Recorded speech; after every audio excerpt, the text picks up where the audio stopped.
Good day, folks. This is Greg Judy at Green Pastures Farm. Today we were trying to catch up with Johnny. It'd been wet long enough we couldn't get a skid steer in here. He was just tearing up more ground than he was actually. He just couldn't get much traction to push all this thorn trees and such out. And so we took a hiatus from it for about, 2.5, 3 weeks. And but before he left, we came in here, Isaac and Jackson and Ike and Jan and I. Actually, Jan wasn't in the first section. Just us four guys did this, but Jan helped out the other day. We caught up with Johnny, and then I came back after 2 days, and we're behind again. So anyway, I wanted to show you what we did. This is right where we started. I think y'all can use that as a measuring tool. There's the deer stand.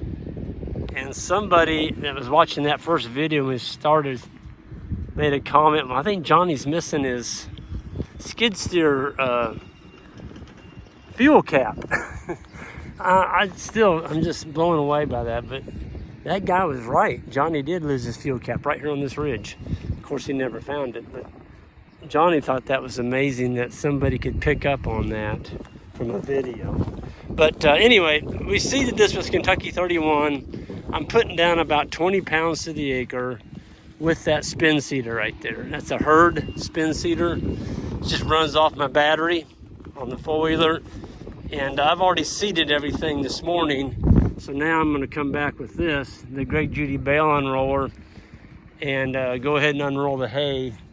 The boys will be over here shortly. They're actually putting in the paddocks on our new lease farm.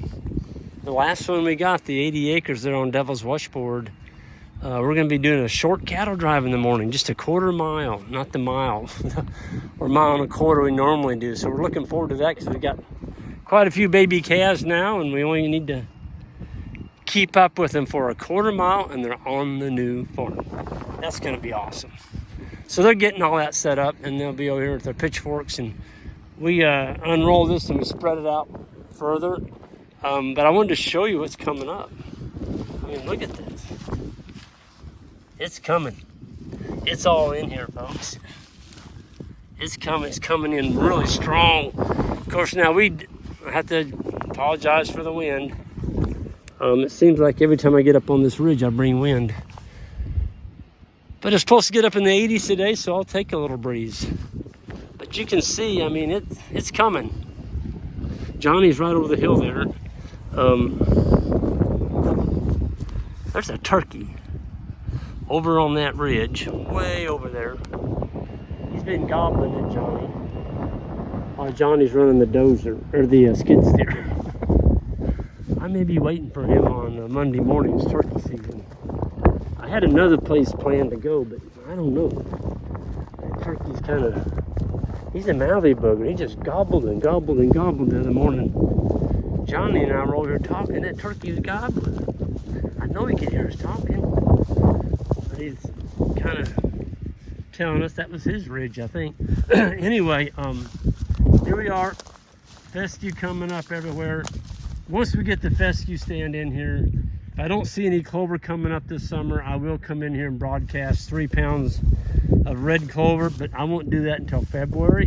Always get your grass seed started first.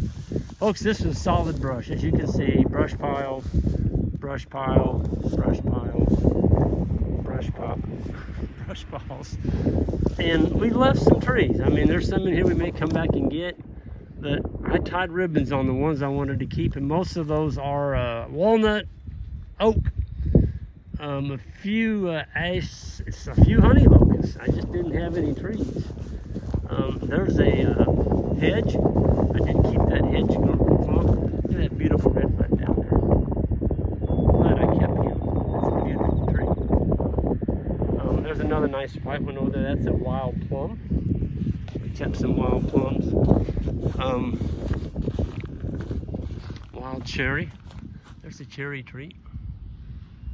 You can tell it had a lot of trees close to it, so it didn't grow very well.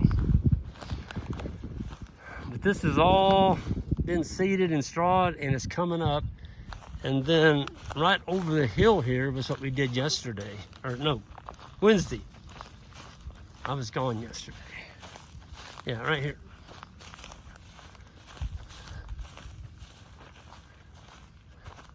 Folks, I can't overemphasize the importance.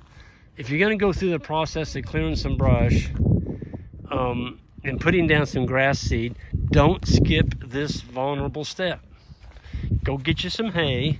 I don't like straw. I'd rather use hay because it's got seed in it. And it just seems like it doesn't blow. It doesn't blow around as bad as straw does. There's a lot of wind on this ridge, and this hay's been down now for Wednesday, Thursday, 3 days, and it's still right where we put it. 80% chance of rain tomorrow. Yeah, 80% chance. So we're feeling pretty darn good about that.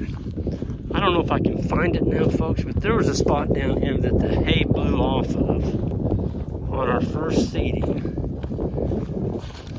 That we covered it up, darn it. Anyway, I'm just going to show you the importance. There was a bare spot here that had the hay blown off of it, and it had seeded with the rest of it. There was zero plants coming up. Zero. So I'm telling you, it's critical. It's critical. You got to get this mulch down. If you don't get this mulch down over your fresh seeding, you're not going to get much to come up, especially on these hills. I mean, this was just well, we called it the brush paddock, rightfully so. We left all the cedars. There's a big cedar forest over there, and we kept all them. All this back in here we kept. That's just brush. We might make some silvopasture out of that in a few years, but right now we're going after what we call the low-hanging fruit, the stuff that's easy to get. We're going to get that first. Get some cash flow coming in from grazing this. If the cows want to generate some money, we may do some more brush clearing over on that next piece over there. But I wanted to show you. See, this isn't very thick. See that? I'm already down to the ground. You can't put your mulch down very thick. If you do, the baby clover plants can't get their little head sprouted and get up through that. So that's why we use a pitchfork. Folks, from that brush pile up there, all the way down the bottom of this hill and over to that brush pile there, that's one big round bale. One 1,200-pound bale did all that. And that was with 4 guys and Jan and I. I didn't do much pitchforking. I was busy on the 4-wheeler trying to keep in front of those folks, because there were some hay being slung. If you're gonna sling it, make sure you use a 3-tong pitchfork. Do not use a 4 or 5-tong. You can't get your tong out of the hay. Use a 3-tong. That's the best. And you might as well get a fiberglass or composite handle. If you get a wooden handle, you're gonna break it. You're gonna break it out. Just get you a composite handle. They're a little bit lighter and they're a whole lot more durable. Folks, can y'all see that tinge of green in there? I can. Here's where we seeded. And here's what was seeded 3 weeks ago with the rain on it. Man, we hit that. We hit it. Heck, we may be grazing in here. This is April 13th. We may be able to graze this by the 3rd week of June, if we get adequate rain. I mean, it's coming strong. We get that rain this weekend, and there's 2 days scheduled next week of rain. Isn't that beautiful? See that fescue?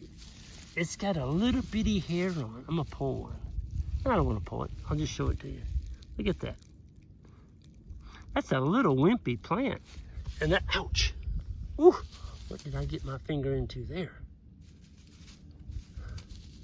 I don't know, but it's sharp, whatever it was. That's what's amazing, folks, is that bale unroller that we manufacture and that 4-wheeler. You would not believe the thorns we've been running over. I'm talking bad thorns. Clumps of them. I have not had a flat tire yet. Now I'm gonna find some wood over here. Here we go. I'm gonna knock on that. knock on wood. Not the old wise tale, you shouldn't be bragging about stuff unless there's some wood to knock on. But I'll probably have a flat when I go back to start unrolling hay now that I bragged about it. But it's crazy. I mean, if I see a great big handful of them, I'll throw them over in the brush pile, but I'm running over a lot of them. And those tires, so far, especially on the foliar, they're spongy. They don't seem to take up a thorn very well. And I also got the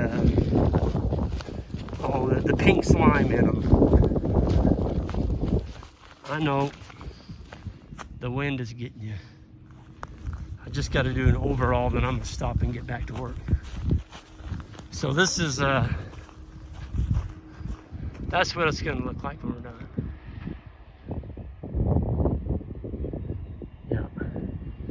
So we'll end up burning these piles.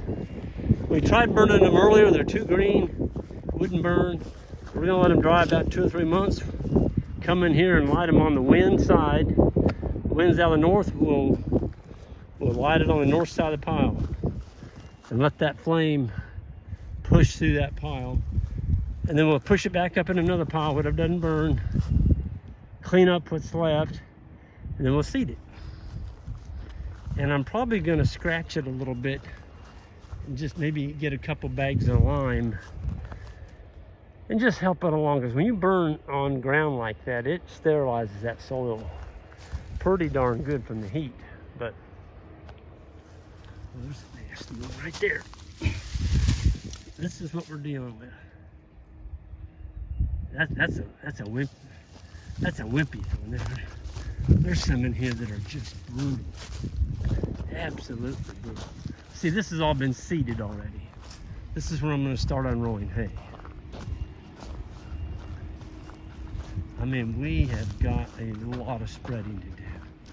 I'd say Johnny's got close to 5 acres here ready for us. We've already got 10 to 15 down behind us. I was going to show you an example. When you look to find them, you can't. They're prickly things. There were so many of them in one spot, I just had to stop and use my foot. Tell you what, that skid steer is working them over. It's working a lot of them over. I'm glad. This is our first step. Then we'll come in right behind them and we'll get the seed, which I've already got down. And folks, I've got it on thick. It's almost touching each other. That's the kind of seeding that you want.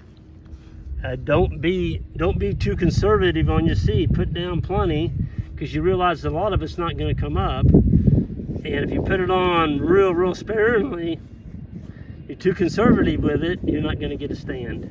So be liberal with your seed. Put down more than you think you need, and at least you'll get a stand that way. I can't wait to see what this looks like in 3 months. Folks, I got to get busy. Y'all have a good one. Hit the subscribe button all the way out. And oh, I was going to give a plug. There are 3 spots available in the advanced grazing school. I had a couple of folks that had to drop out due to unforeseen circumstances, and so they're open. This is with Ian and I, May 4th through the 6th. Don't miss this opportunity. Ian, it's the first time he's been here. I think this is the 4th year that he's been gone. It's going to be a great conference, May 4th through the 6th, and we'll see some of y'all there. Take care.